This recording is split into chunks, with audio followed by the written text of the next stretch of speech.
मैं बहुत खुश थी कि चलो हम दोनों की दोस्ती हो जाए, मगर मेरी गलतफहमी साबित हुई थी क्योंकि मेरी देवरानी बहुत पढ़ी लिखी थी। वो तो अपने काम से ही काम रखती थी। किसी से वो ज़्यादा बातचीत भी नहीं करती थी।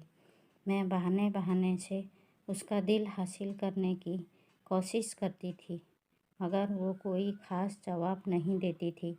असल में वो अपने लिए पनाह ढूंढ रही थी।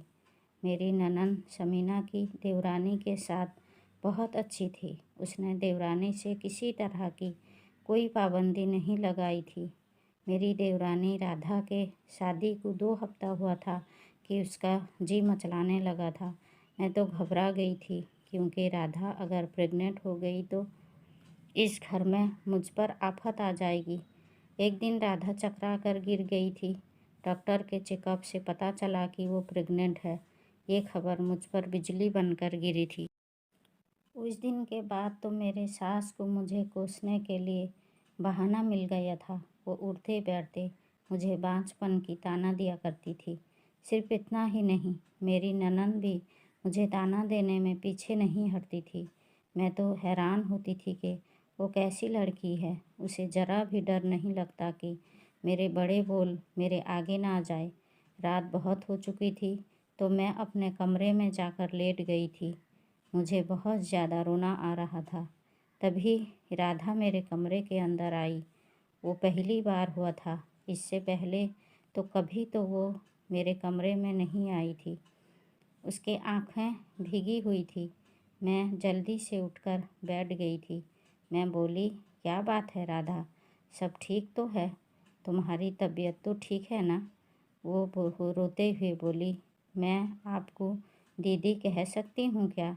मैं बोली, इसमें पूछने वाली कौन सी बात है? तुम मुझे दीदी कह सकती हो। राधा कहने लगी कि दीदी, मैं देख रही हूँ घर में जब से पता चला है कि मैं प्रेग्नेंट हूँ तब से आप पर ज़िंदगी तंग कर दी गई है। मैं खुद को आपका दोषी समझने लगी हूँ। तुम कैसी बातें कर रही हो? बच्चा खुदा का देन है, इसमें किसी का कोई जोर नहीं चलती। तुम दिल में बिल्कुल भी ये सब मत लाना। उसने इधर उधर देखा और चुपके से बोली, दीदी मैं एक बात बताऊं?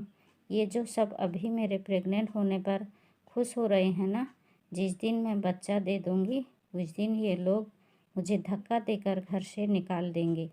मैं परेशान हो गई और बोली, ये बुरी बात है। खुदा ना करे कभी भी तुम पर ऐसा दिन आए। खुदा सबकी खैर करे। वो मेरी बात सुनकर मुस्कुरा दी और मेरे कमरे से बाहर निकल गई। थोड़ी देर बाद कमरे में अमर आ गए थे। वो बहुत ज़्यादा परेशान लग रहे थे। कमरे में यहाँ वहाँ देख रहे थे। इससे पहले मैंने कभी उन्हें इतना परेशानी में नहीं देखा था। ऐसा लग रहा था जैसे वो तुम मुझसे कुछ कह रहे हैं लेकिन उन्हें कोई शब्द ना मिल रहा हो। मैं खुद ही आगे बढ़कर बोली, क्या बात है? आप मुझसे कुछ कहना चाहते हैं? मेरी बात सुनकर उन्हें थोड़ी हिम्मत मिली थी। मुझे तुमसे एक बात पूछनी थी। ये राधा अभी तुम्हारे पास क्यों आई थी? मैं बोली, बस वैसे ही मुझसे बातें कर रही थी। अमर जल्दी से मेरे पास बैठ गए थे और बोले, अच्छा क्या बातें कर रही थी? मैंने आज तक अमर को इस कदर किसी चीज़ पर दिलचस्पी लेते हुए नहीं देखा था। मैंने बोली, बस कुछ नहीं। वो फिर से बोले, मुझे एक बात बताओ, तुम दोनों में क्या बातें हुई थी? मुझे अब अमर से गुस्सा आ रहा था। उन्होंने मुझ में तो कभी इतनी दिलचस्पी नहीं ली थी। मैं बोली, बस वो अपने प्रेग्नेंट होने के बारे में बात कर रही थी। अमर का चेहरा लाल पड़ गया था। वो बोले, कैसी बात कर रही हो? मतलब प्रेग्नेंट की क्या बातें कर रही थी? वो सवाल पे सवाल निकाले जा रहे थे। मैं चलकर बोली, हम औरतों की बात है, इससे आप दूर रहें। मैं जल्दी से कमरे के बाहर निकल गई थी। मेरे लिए अमर की ऐसा व्यवहार बड़ा अजीब लग रहा था और मुझे तो राधा की बातें भी अजीब लग रही थी, लेकिन दोनों ही अपने बातों के पीछे छुपे राज से मुझे आगाह नहीं कर रहे थे। उधर मेरी सास राधा की तारीफ की जा रही थी और देवर भी खुश था। वो राधा के लिए तरह तरह की फ्रूट्स लाया करता था।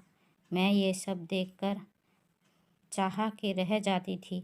मैं दिल में ये कह रही थी कि खुदा, मुझ में किस चीज़ की कमी है।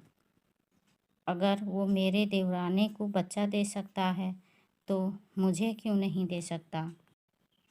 मैं इन्हीं बातों को सोच रही थी जबकि अमर नाश्ते के लिए किचन में आ गए थे। वो बोले, क्या सोच रही हो? मैं बोली, मैं सोच रही थी कि मैं किसी डॉक्टर के पास चली जाऊं खुद से, और इस बार आपसे नहीं कहूँगी कि आप मुझे साथ ले चलो। अमर हंसकर बोले, राधा की प्रेग्नेंट हो जाने के बाद तो तुम्हें अपने बांझपन का यकीन हो जाना चाहिए था। तुम न जाने अब तक किस गलतफहमी में बैठी हुई हो। मैं ये सब बातें सुन सुनकर पहले तो बहुत रोया करती थी, मगर अब तो रोना भी नहीं आता था। अमर नाश्ता करके चली गई थे। थोड़ी देर बाद राधा वहाँ आई और बोली, दीदी, मुझे बहुत भूख लगी है। मैं बोली, तू बैठ, मैं तुम्हारे लिए नाश्ता बना देती हूँ। वो मुझ में बहुत शुक्रगुजार हुई थी। जब से पता चला था कि राधा प्रेग्नेंट है, तब से मेरे सास उसे काम नहीं करने देती थी। यहाँ तक कि नाश्ता भी खुद बना कर दिया करती थी।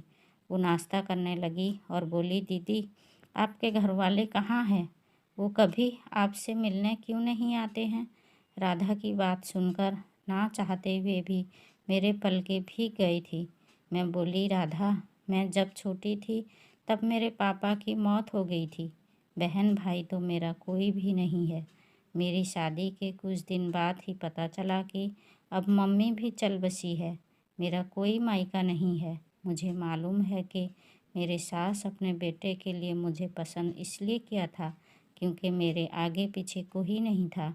अब देखो ये लोग मेरे साथ क्या सलूक कर रहे हैं। अगर मेरे आगे पीछे कोई होता तो मुझे ये दिन ना देखने पड़ती थी। तो वो मेरी बातें सुनकर बहुत उदास हो गई।